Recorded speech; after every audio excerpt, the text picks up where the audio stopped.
Today is Friday, December 23rd, 2022, 2 days to Christmas. It's about 5 minutes after 3 here on a snowy, about to be 5 degrees northwest New Jersey. Welcome to the show. Colonel Douglas McGregor, of course, is our guest. He needs no introduction to the Judging Freedom Office audience. Colonel, it's a pleasure. Welcome here. Since we spoke last, which honestly I thought would be the last time we spoke before Christmas, President Zelensky visited the United States. We have 2 short clips of him with President Biden. President Biden does the speaking, but I want your thoughts on this. Gary, play these clips back to back, please. The American people have been with you every step of the way, and we will stay with you. We will stay with you for as long as it takes. He continues to be wrong. The sooner he makes it clear that he cannot possibly win this war, that's when the time we have to put this president in a position to be able to decide how he wants the war to end. Now, why does the president of the United States say things like that when he must know that they can't be true? Well, he also subsequently said, "We will stay with Ukraine as long as it is there." Wow. That sounds more like the president of Poland than the president of Ukraine. We'll get to the vice minister of Poland in a minute. You wrote a piece about him. Yeah. But is the president receiving truthful intel, or is this just for Ukrainian consumption that he made this statement standing next to President Zelensky? No, I think it's for the consumption of the collective West. Remember, this narrative cannot be dropped. It cannot be abandoned until it's unambiguously destroyed. And that narrative says Ukraine is winning and Ukraine is going to win. And anything that deviates from that line is unacceptable. Remember, he's asking for billions and billions, 45 billion in addition to the defense budget, which is 858 billion. And how do you do that unless you insist that your client state that's fighting this proxy war for you is not only winning, but can win and will win? The numbers, Colonel, are staggering. In the original appropriation for Ukraine, there were 2 of them. It came to 65 billion. President Biden asked for another 37 billion. The Congress gave him 45 billion. So we're up to 110 billion. Now that 45 billion is part of the 1.7 trillion. Like I said, the numbers are confusing, which the House passed just a few minutes ago.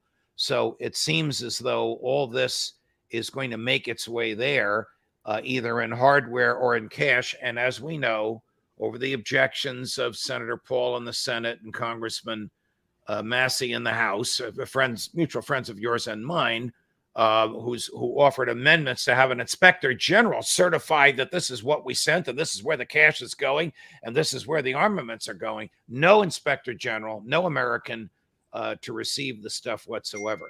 I did learn, I don't know if it was from you or elsewhere, that it can take up to 100 crew members to operate a Patriot missile system. Is that true? And if so, how do we train that number of Ukrainians to operate this very expensive hardware?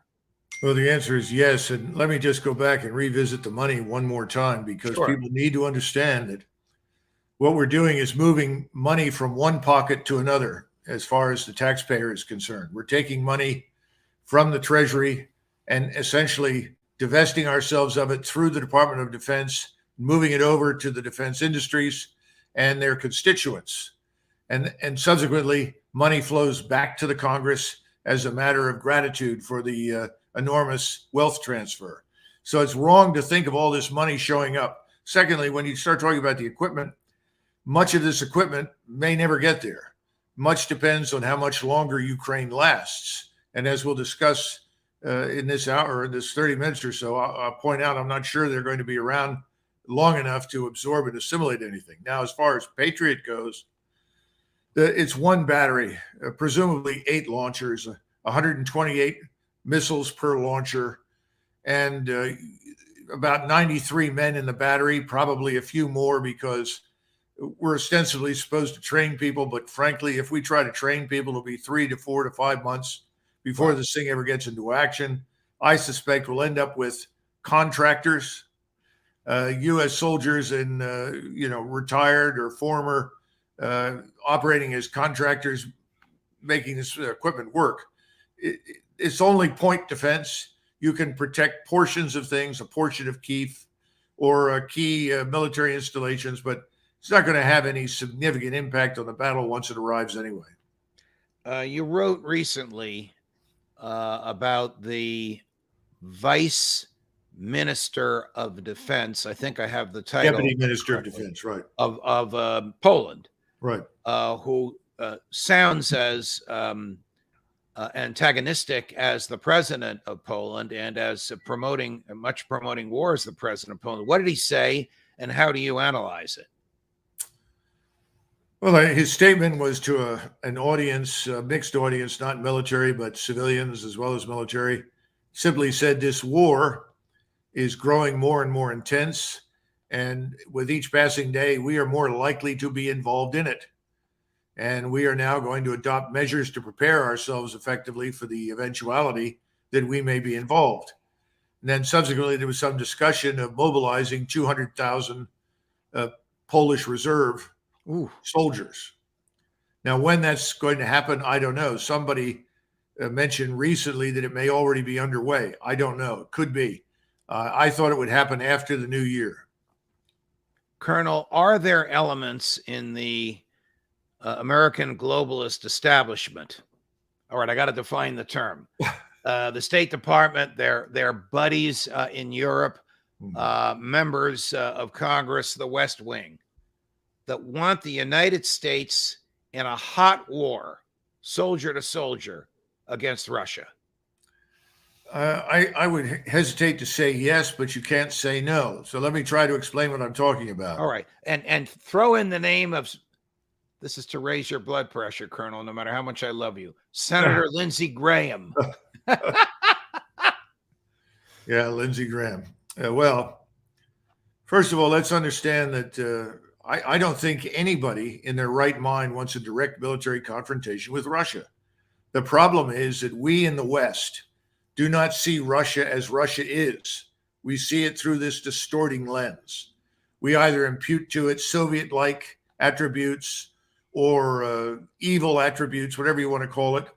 We tend to view it through the lens of our own notion of economic power and wealth. And you reach utterly false assumptions about Russia. Assumption number one, Russia is really weak.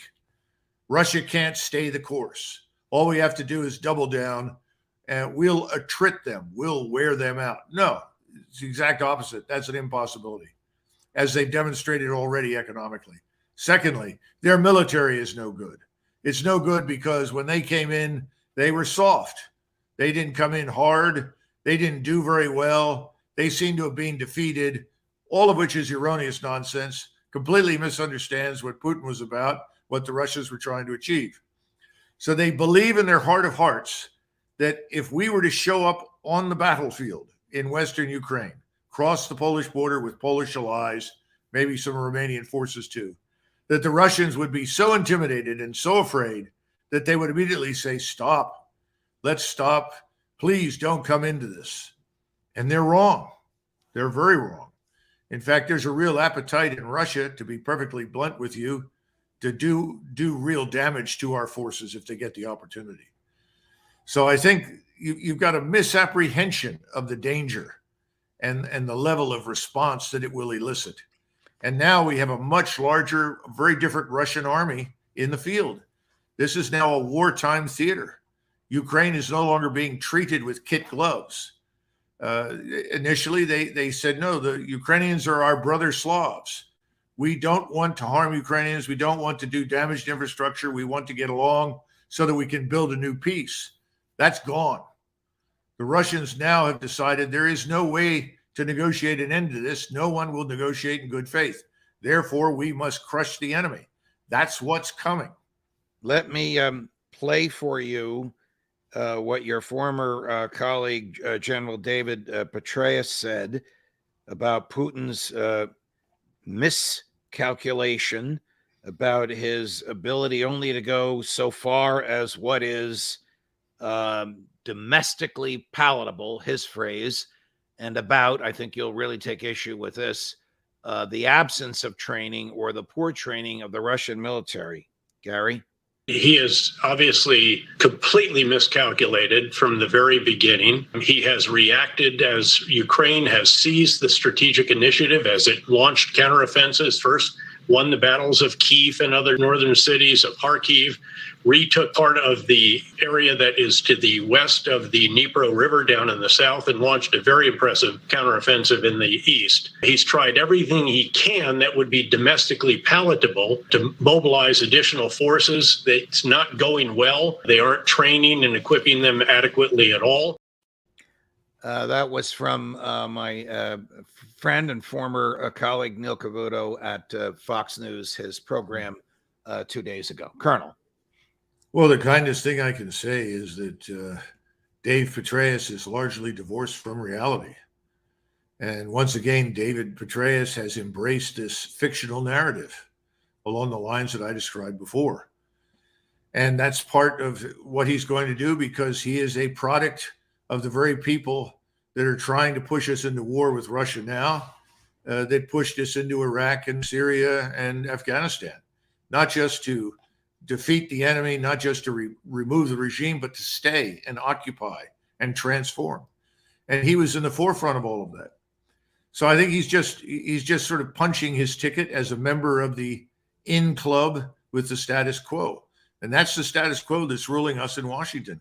They are largely divorced from reality. The Russian forces are not poorly trained. They're very well trained. And as I think I mentioned before, I've watched several films that were made available to me through various sources in Europe. I was very impressed with the way the Russians operated. The Ukrainians, on the other hand, have taken such horrendous losses. They now admit to 35,000 missing. They admit to more than 100,000 killed. You start adding up the numbers, so you're looking at 150,000 plus who are dead. Now they're trying to force teenage boys at the age of 13, 14, 15 into uniform. They're now telling the disabled that you're going to be mobilized. They're literally scraping the bottom of the barrel. And these are hundreds of thousands of untrained people. The very thing that Petraeus is accusing the Russians of absolutely fits the description of the Ukrainian force arrayed against the Russians. Let me show you, play you another clip, also from Fox News, of General Petraeus saying things like, Russia cannot outsuffer the United States and Ukraine and Europe, because Russia has suffered more casualties in 10 months in Ukraine than in 9 years in Afghanistan. Gary? He's in a very difficult position. I don't think he is yet willing to acknowledge that Russia cannot outsuffer the Ukrainians, the Americans, and the Europeans, which I think he still believes is possible. But I think there is going to come a point, and we need to hasten that moment, when he realizes that this war is not just unsustainable because of the terrible losses on the battlefield, which are now many times what they sustained in over 9 years in Afghanistan, just in the first 10 months of this war, but also the damage that's being done to their economy, their financial system, his personal confidants, the sanctions against them, and the export controls that are bringing their industry to their knees. Bringing their industry to their knees. I don't know where he could get that from. Oh, I think he's just reading from the script that is disseminated widely in Washington. He and Lindsey Graham and a whole range of people in Washington just keep repeating this stuff as though it were true, and it's not. And we know that Russian industry is by no means on its knees. Quite the contrary, it's booming. And they're exporting more oil and gas than they ever have. They're swimming in cash. That's completely wrong. The Russian population, if anything, is far more exuberant and enthusiastic about this war than I think Putin privately would like. He's acted to restrain some of the more radical nationalist elements that would like to go in and do the equivalent of wiping Ukraine off the map. And of course, that's something that Putin thinks is ridiculous and has no intention of doing. What kind of casualty numbers have the Russians suffered? And is General Petraeus comparing apples to oranges when he compares, an intense street by street urban warfare in Ukraine with trying to fight the Taliban in Afghanistan? Well, no, that is apples and oranges. And there's something else worth mentioning, that after the initial entry into Afghanistan, the Russian dominated forces that had gone in there to begin with were largely withdrawn. They relied very heavily on reservists from neighboring Uzbekistan, Kazakhstan, and other Central Asian republics, as they were called. Now they're independent countries. And of course, they were not terribly excited about being there. And they didn't do very much, to be quite frank. So it's a very different war, the one you're describing. This is existential for the Russians. There's nothing existential about Afghanistan. How bad or what's the category? What are the numbers, if you know them, of Russian casualties? You opined earlier, educated opining, that Ukraine may have 125 to 150,000 dead. How many Russians are dead as a result of the entry of the military into Ukraine? I'm told somewhere in the neighborhood of 30,000 at the most, maybe 35,000, and an equal number of wounded. But bear in mind, the Russians have set up a very elaborate medical support structure, and they've gotten very good at evacuating the wounded. So their wounded have survived much more successfully than the Ukrainian wounded. So that's about right if you look at it from a 1 to 5 perspective, which is pretty much the standard right now. Of course, at this point in time, they've been killing Ukrainians, 8 Ukrainians for every 1 Russian, or 10 Ukrainians for every 1 Russian. Bakhmut has turned into a particularly terrible Ukrainian bloodbath and hugely beneficial to the Russians. From your experience as a tank commander, winter is here. The earth is frozen solid in Ukraine. Who does this help? The Ukrainians or the Russians? Well, actually, it's not frozen throughout Ukraine. Right now, during the day, in southern Ukraine, this is down near Odessa, Kherson, it rises to about 34 degrees during the day and drops down to about 20 at night. So you still have standing water in those trenches. So the South is not ready to support large quantities of tracked or wheeled vehicles. The North is absolutely frozen solid, but it looks more and more as though the Russians would like to complete their task in Donbass first. They want to eliminate all the Ukrainian forces that are in Donbass. So who gains by frozen ground? The Russians, immediately. That is very much to their advantage. I mean, nobody likes fighting in the mud. I mean, right. The mud is ugly for both sides, but the mud makes it harder for a swift offensive than it would be if it were frozen. So how do the Russians move? They don't move on foot. Do they move in tanks? Do they move in trucks? Do they move in trains? How do the troops get from the Russian-Ukrainian border into the inner parts where the fighting is? Well, they go a certain distance in tracked or wheeled vehicles, but most of the fighting that you see happening along the line of contact, which is about 400 miles, is actually on foot. And it's very grueling, very demanding physically, very slow and incremental. But remember, this was always an economy of force measure. It was designed to grind up as many Ukrainians as possible at the lowest possible cost to the Russians. That's what's been going on in southern Ukraine. It continues. It's worked brilliantly. And Surovikin, the theater commander, has said that continues until he's ready to launch his offensives. When the offensives are launched, it will be a very different battle. But the interesting part is that the Ukrainians have taken so many casualties in the south, we're beginning to hear reports that they're on the verge of collapse. And that's why we're hearing about teenage boys aged 13, 14, 15 pressed into service, right. The disabled.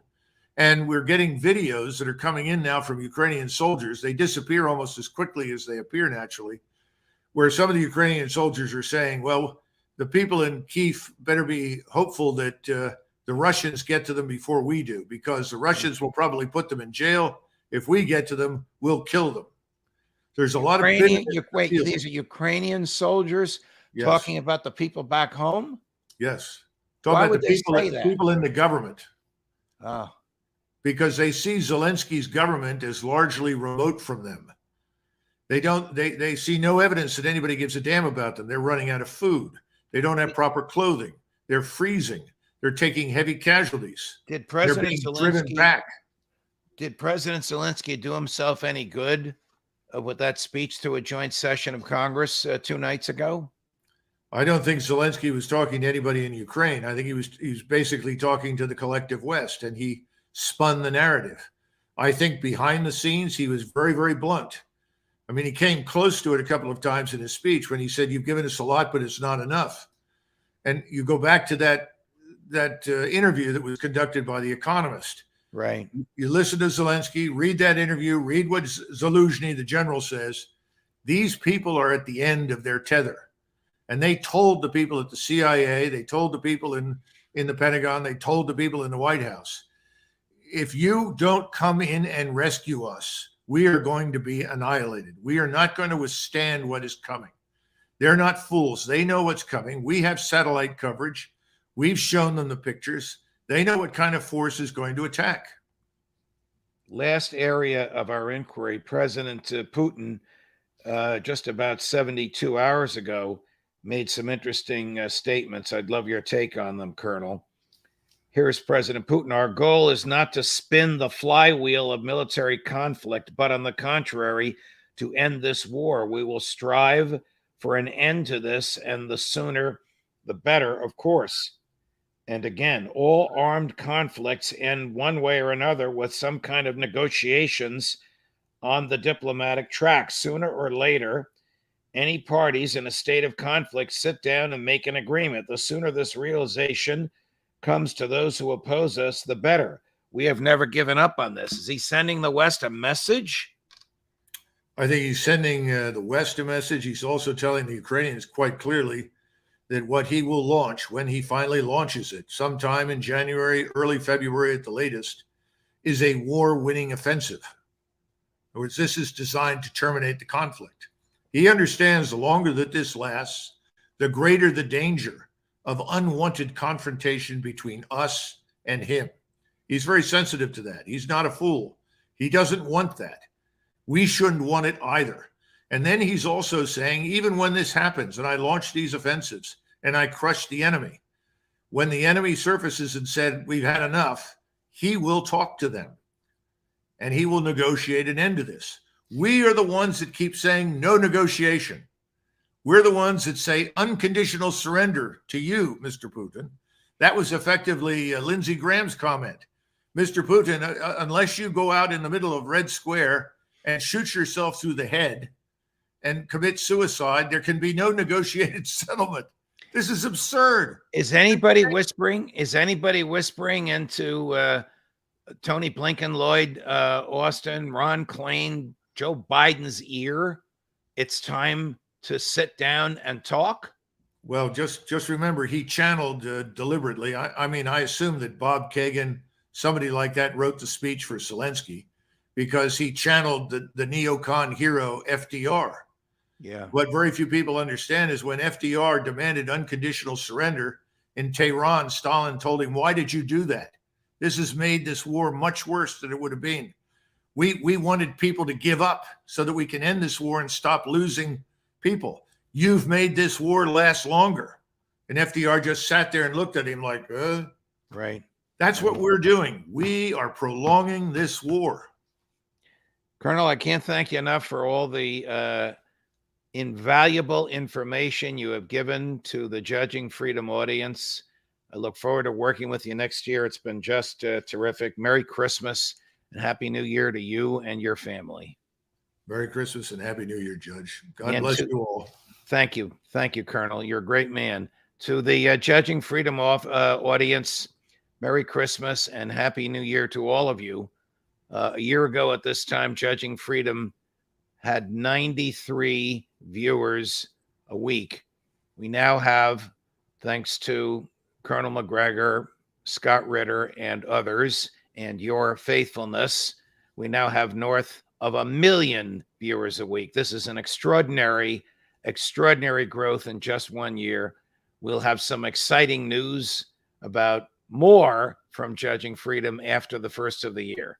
We'll be quiet next week unless there's some great news event here or abroad. I wish you and your families Merry Christmas and Happy New Year. Judge Napolitano for Judging Freedom.